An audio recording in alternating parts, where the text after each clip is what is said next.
Meu nome é Raoni Bagno e este é mais um vídeo oferecido pelo projeto NAGE Poli USP em Gestão da Inovação. Hoje nós vamos falar sobre como desenvolver ideias e selecionar os projetos adequados. Experimente digitar a palavra inovação em uma busca por imagens na internet. Provavelmente, você terá um resultado parecido com o que vemos aqui neste exemplo. Uma série de imagens que fazem referência a uma lâmpada ou algo que se acende. Essas imagens estão fortemente ligadas à geração das ideias, do clique, da criatividade. De fato, inovação está ligada a algo novo, e este algo novo deve partir de uma ideação que vislumbre como as coisas poderiam ser diferentes e melhores, claro. Ter ou captar boas ideias é certamente um passo importante no desafio da inovação. No entanto, ser inovador é um desafio que vai muito além das ideias em si.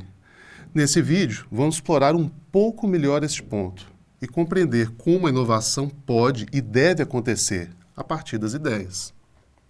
Um conceito bastante prático e utilizado para a inovação é a exploração de novas ideias com sucesso.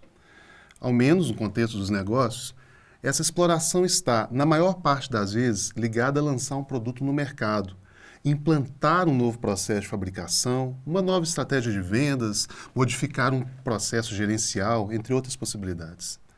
O sucesso, de forma geral, está associado a alguma maneira pela qual essas formas de exploração agregam valor e competitividade ao negócio. Assim, por mais importante que seja, a ideia é um ponto de partida para a inovação. Mas ideias por si só não alavancam os negócios. Inovações, sim.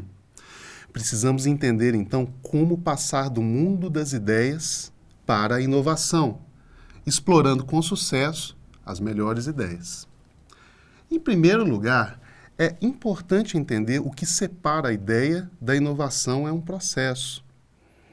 Há várias formas de se representar este processo, mas vamos recorrer aqui a uma que poderá nos auxiliar bastante nesse momento.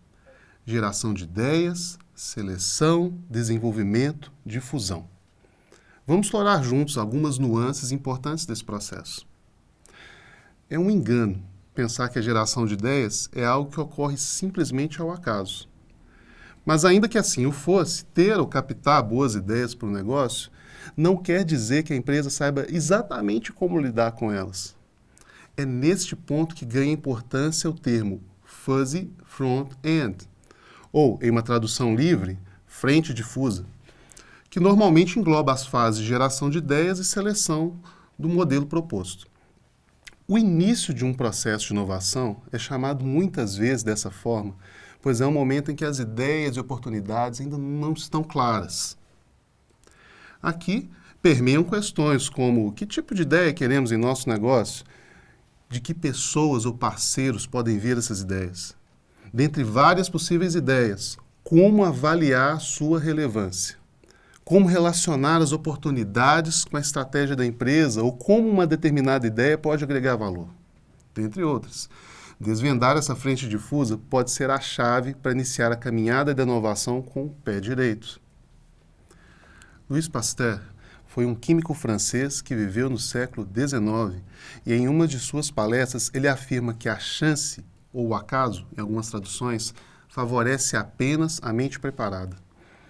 Vamos tomar por empréstimo a frase de Pasteur para o contexto empresarial para dizermos que as boas oportunidades favorecem empresas preparadas. Essa preparação fará com que o nosso fuzzy front-end não seja tão difuso como o nome sugere. A principal dificuldade que percebemos em empresas para lidar com as fases iniciais do processo de inovação é que essas se tratam de atividades de difícil predição e controle. Podemos agendar e controlar atividades de algo rotineiro no trabalho, porque já tivemos uma experiência prévia. Mas é difícil agendar quando teremos boas ideias. Ou ainda definir um conjunto de passos fixos e detalhados, quem deve ser envolvido ou o custo demandado, para algo que nunca pensamos, nunca fizemos e nunca exploramos antes. No ambiente empresarial, repleto de demandas urgentes, recursos escassos e tempo sempre disputado, torna-se ainda mais complexo gerir atividades dessa natureza.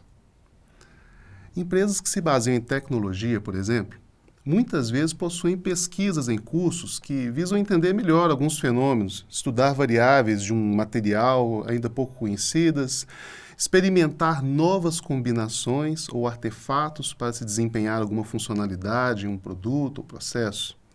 Todos sabemos que várias inovações de impacto começaram, na verdade, com atividades assim.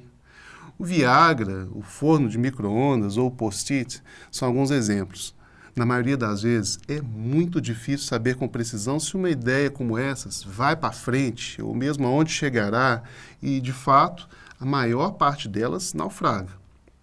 Porém, se abandonarmos essas atividades, torna-se muito difícil emergirem oportunidades de grande impacto, pois estaremos provavelmente limitados a ideias a respeito do que já sabemos, já fazemos e já exploramos. Apesar disso, deixar de fazer as atividades de rotina na empresa, largar suas demandas de curto prazo e priorizar o front-end também não é uma boa solução. O que as empresas realmente precisam ter é uma parte definida de suas energias voltadas à execução de algumas atividades importantes. Procure responder para o seu negócio as seguintes perguntas. Estamos envolvidos em atividades exploratórias que testem produtos ou processos sob novas condições, novas possibilidades de aplicação ou de uso, novos materiais, novas fontes de energia, etc.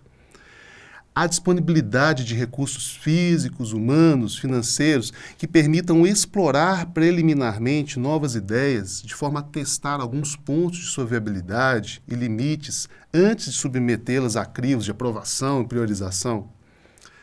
Estamos monitorando atividades sobre o mercado, política, economia, comportamentos dos clientes e outras questões importantes que podem impactar a forma como pensamos o negócio atual e nos permita avaliar melhor o que precisa para o futuro do negócio.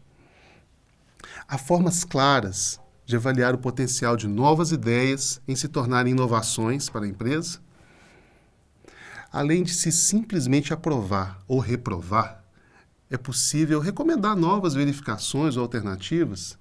Há formas de se recuperar ideias que não se mostraram interessantes anteriormente, mas podem passar a ser no cenário atual ou futuro.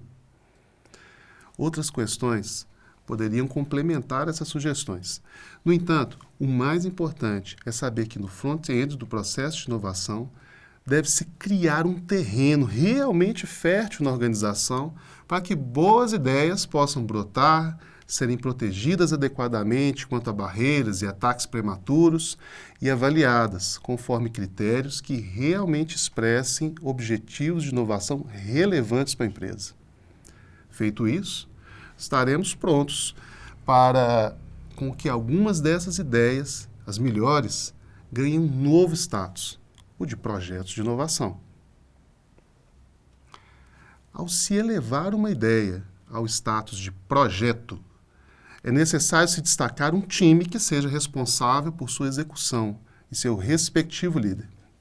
É importante perceber que nem sempre as pessoas mais indicadas para conduzir um projeto de inovação são aquelas que tiveram as ideias iniciais, embora em muitos casos a participação dessas seja desejável. A escolha do time para conduzir o projeto de inovação deve ser feita observando se o conhecimento e as habilidades necessárias para se conduzir o projeto, diversidade de experiências e contribuições, propensão ao envolvimento com projetos de maior risco, iniciativa e trabalho em time constituem características que devem ser levadas em conta na escolha dos participantes. Sabemos que incerteza e riscos são características que sempre acompanham projetos de inovação em algum nível. Assim, o time tem que estar preparado para enfrentar barreiras organizacionais, desvios de rota, erros de previsão, reveses técnicos e outros possíveis obstáculos. Sabemos que nem todas as pessoas possuem perfil adequado para projetos assim. É claro que nem todas as oportunidades de inovação carregarão consigo riscos e incertezas na mesma proporção. Se os riscos são relativamente baixos e o conhecimento e recursos necessários para se conduzir o projeto são bem identificados e internalizados, é bem possível que técnicas tradicionais de gerenciamento de projetos sejam plenamente aplicáveis ao projeto de inovação em questão. Nesses casos, o controle dos pilares fundamentais da gestão de projeto, tempo, custo, qualidade, dará a tônica das atividades. Entretanto, quando os projetos estão associados a inovações mais radicais, a palavra aprendizado assume conotação especial. Isto fará muita diferença em como estruturar um projeto e pode, inclusive, fugir às formas tradicionais de se gerenciar projetos. Uma boa analogia para se entender isso é a de uma viagem. O projeto tradicional é como ir de carro a uma cidade em busca de um endereço específico. O projeto típico de inovação é como uma expedição fora de estrada, em busca de um tesouro incerto. No primeiro, provavelmente temos um mapa completo em mãos e é possível se estabelecer previamente o caminho e as estradas a serem percorridas. Quando virar, quando parar, qual o consumo previsto e o provável tempo de chegada. É claro que isso tudo requer bom planejamento e está sujeito a vários imprevistos. Mas é possível se ter um bom nível de controle e predição. Já na segunda situação, é bem possível que o mapa seja impreciso e careça de uma série de informações. É possível ainda que tenhamos que desbravar caminho. Cada noite na expedição deve ser dedicada a repensar a rota, reavaliar as condições para se prosseguir e os novos cuidados a se ter. A localização provável e o valor do tesouro podem também sofrer alterações conforme as informações coletadas no percurso. De fato, em projetos de inovação, há uma série de pressupostos tomados como certos, que na verdade são incertos. O desempenho de um motor, a durabilidade de um componente, a preservação de um ingrediente, o funcionamento de um software, o acesso a um equipamento de teste, o nível de envolvimento real de um parceiro, entre outros. Devem-se, primeiramente, identificar esses pressupostos, pois ignorar o risco é um erro tão grave quanto a aversão ao risco. As incertezas relacionadas à inovação muitas vezes fazem não ser possível planejar todo o trajeto de um projeto. Recomenda-se, então, que o planejamento e a execução devam ser organizados por estágios e que redirecionamentos ou decisões sejam tomadas conforme o desempenho e o aprendizado obtido em cada estágio. Recapitulando, neste vídeo falamos sobre a seleção de ideias e o desenvolvimento delas como projetos de inovação. Passamos pela necessidade de se criar um ambiente fértil para as ideias, a necessidade de um processo gerencial para conduzi-las e seu desenvolvimento através de projetos bem planejados. Obrigado.